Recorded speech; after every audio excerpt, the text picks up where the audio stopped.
C'est ce vendredi 26 avril qu'a été inauguré à Rezé le nouveau marché d'intérêt national de Nantes Métropole.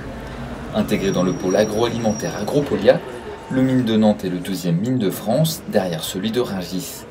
Un outil qui a toute son importance dans la région Grand Ouest pour Gérard Allard. Le mine, c'est le cœur alimentaire de tout le Grand Ouest maintenant.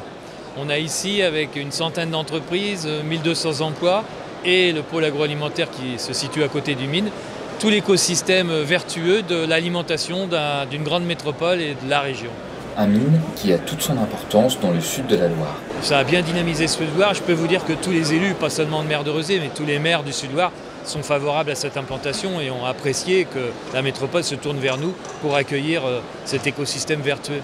Nous avons travaillé avec la métropole à l'installation des entreprises, nous avons travaillé sur les parcelles foncières, on a dédié 50 hectares ici, au sud de Rezé, pour pouvoir accueillir toutes ces entreprises. Donc c'est un travail de coopération étroit en matière d'urbanisme et d'aménagement. Un équipement donc majeur pour l'emploi et l'attractivité de la ville de Rezé. Alors déjà un sentiment d'une grande fierté, un état d'esprit très ouvert vis-à-vis des entreprises, très reconnaissant aussi qu'elles aient choisi de venir s'installer ici ensemble pour développer une alimentation sur tout le Grand Ouest d'une façon aussi convergente, aussi innovante, aussi ouverte sur la société de demain. Un mine qui fait également la fierté de la présidente de Nantes Métropole, notamment sur l'un de ses aspects en particulier. D'abord, le mine, ça représente un des 3 grands projets emblématiques de la métropole d'aujourd'hui.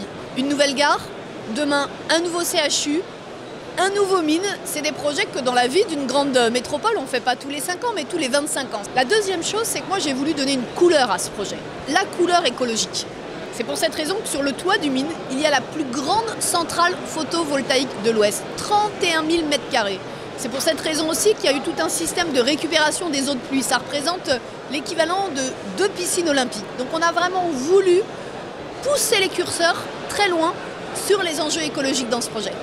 Mais le marché d'intérêt national n'est pas le fruit d'un seul acteur, c'est le résultat d'un travail commun. Ce mine, c'est pas simplement celui de la métropole nantaise, c'est même pas simplement celui du département, c'est celui de toute une région. Et puis c'est le travail entre la métropole et les territoires périurbains et ruraux qui nous environnent. Nous, on vise pas du tout l'autarcie alimentaire, ça n'aurait aucun sens. Et donc quand on travaille ensemble, dans des logiques de réciprocité, dans des logiques gagnant-gagnant, c'est positif pour tout le monde. Pour les plus curieux qui souhaitent constater de leurs propres yeux l'immensité de cet outil, le mine de Nantes Métropole organise ses portes ouvertes demain de 11 h à 18 h.